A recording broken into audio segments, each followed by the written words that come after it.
Now, Abbas Akhoundi is the former Minister for Roads and Urban Development in Iran. He's also a professor at Tehran University. He joins us from the Iranian capital. Welcome to the programme. Can I start by asking you to reflect upon this looming ultimatum from the US president? Ahead of that, we've already started to see key infrastructure hit in multiple locations across the country. How are you reflecting on this moment?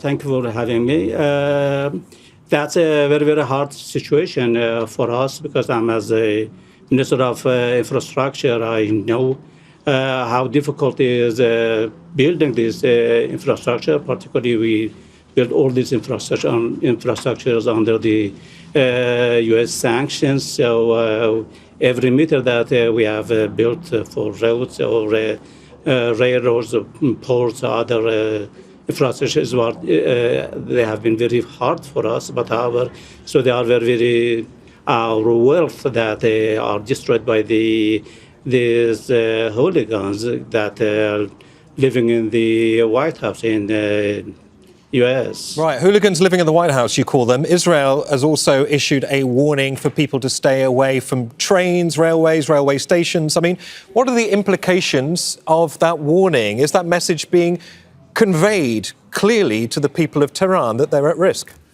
and indeed elsewhere in the country?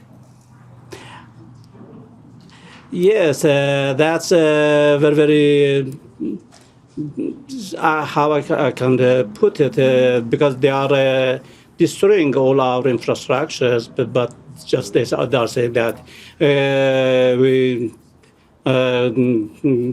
want people just to go away from the railroads, but it doesn't make sense. You know that destroying all the infrastructures and civil structures are war crimes. So that it's obvious that U.S. officials are committing that war crime and they are war criminals. It is very obvious for everything. Even if you listen to the Tom Fletcher as well, he as well said that this is war crime, and also I heard that the president of the EU as well, he said as well this is war crime. So they are committing some war crime. It is obvious war crime.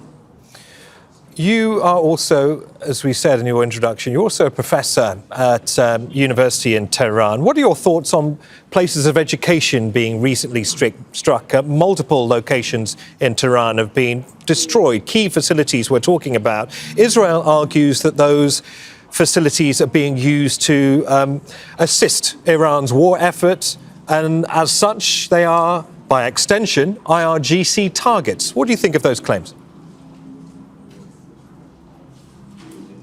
It's obvious that these are just plea and excuse. When you are targeting all the railroads across the world from Tehran to the northwest and east, so you are saying that all of these has been used for the IRGC, or when you are destroying the universities.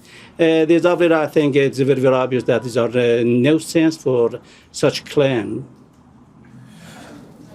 The bottom line is that following Iran's eye for an eye doctrine, what the GCC is concerned about is if key infrastructure is hit in Iran by the United States and Israel, that it will be the GCC states that also have infrastructure devastated. If you were in government right now, where would you draw the red line when it comes to essentially burning diplomatic bridges with your closest geographical neighbours?